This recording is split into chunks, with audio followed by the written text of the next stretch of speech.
नमस्कार दोस्तों, दिव्य ग्रंथ ज्ञान में आप लोगों का बहुत बहुत स्वागत है। दोस्तों, हिंदू धर्म में भगवान सजे हुए व आभूषण पहने दिखाई देते हैं, लेकिन वहीं देवों के देव महादेव अपने अलग ही स्वरूप के लिए जाने जाते हैं। शिव पुराण के अनुसार भगवान शिव जो कुछ भी अपने शरीर पर धारण करते हैं, उसके पीछे कोई ना कोई रहस्य छुपा हुआ है। तो आज की वीडियो में हम आपको बताएंगे कि भगवान शिव भिन्न प्रकार की वस्तुओं को खुद पर क्यों धारण करते हैं।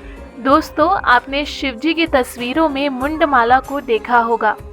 मुंडमाला इस बात का प्रतीक है कि शिव ने मृत्यु को वश में किया हुआ है।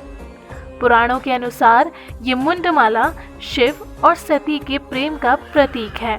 शिव के गले में पड़ी ये माला 108 सिरों की है। शिव जी ने माता सती को बताया था कि इस मुंडमाला के सभी सर माता सती के हैं। उन्होंने कहा था कि उनका जन्म यानी माता सती का जन्म 108वां जन्म है। उससे पहले भी वह 107 बार जन्म लेकर शरीर त्याग चुकी हैं।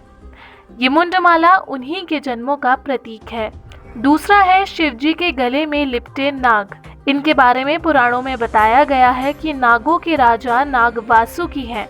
वासुकी भगवान शिव के परम भक्त थे, इसलिए भगवान शिव ने गले में आभूषण की जगह उन्हें हमेशा लिपटे रहने का वरदान दिया था। दोस्तों, शिव जी अपने शीश पर चंद्रमा को धारण करते हैं। पौराणिक कथा के अनुसार जब समुद्र मंथन किया गया था तो उसमें से विष भी निकला था, जिससे पूरी सृष्टि की रचना के लिए स्वयं भगवान शिव ने समुद्र मंथन से निकले उस विष का पान किया था।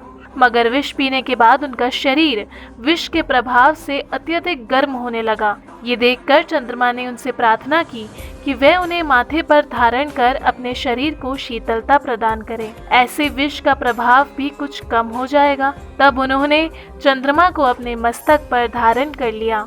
ऐसी लोक मान्यता है कि तभी से चंद्रमा भगवान शिव के मस्तक पर विराजित है और पूरी सृष्टि को अपनी शीतलता प्रदान कर रहे हैं। इससे जुड़ी एक अन्य पौराणिक कथा ये भी है कि चंद्रमा को पुनः जीवित करने के लिए शिव जी ने अपने मस्तक पर धारित किया था। दोस्तों, भगवान शिव के हाथों में डमरू की कहानी बड़ी ही रोचक है।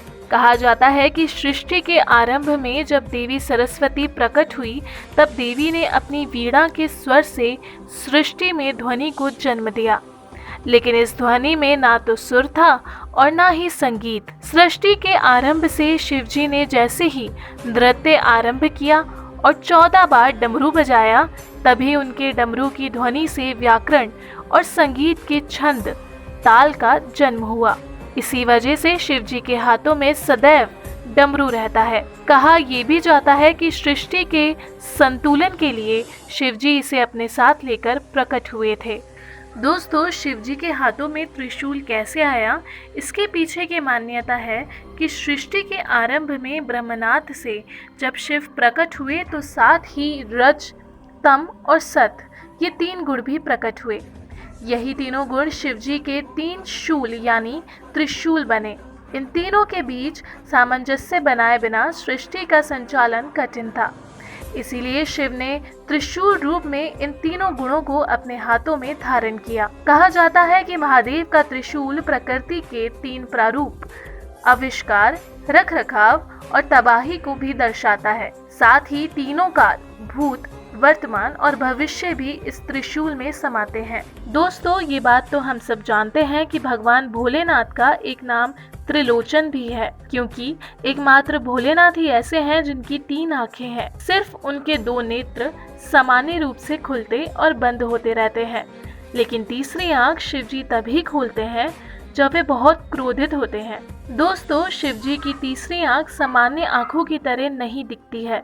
शिव के 3 नेत्र इस बात का प्रतीक है कि भगवान शिव में तीनों लोक, स्वर्ग, मृत्यु और पाताल समाहित है, जिसके खुलने मात्र से सब भस्म हो जाता है। इसका प्रमाण ये है कि जब शिव जी ने पहली बार तीसरी आंख खोली तो कामदेव जलकर भस्म हो गए थे। शिव का तीसरा नेत्र मनुष्य के लिए ज्ञान रूपी नेत्र को विकसित करने की प्रेरणा देने वाला है, ताकि मनुष्य धरती पर ज्ञान द्वारा काम और वासनाओं से मुक्त होकर मुक्ति प्राप्त कर सके। दोस्तों, भगवान शिव रुद्राक्ष की माला धारण किए नजर आते हैं। उन्हें रुद्राक्ष अति प्रिय है। रुद्राक्ष का अर्थ है रुद्र का अक्ष।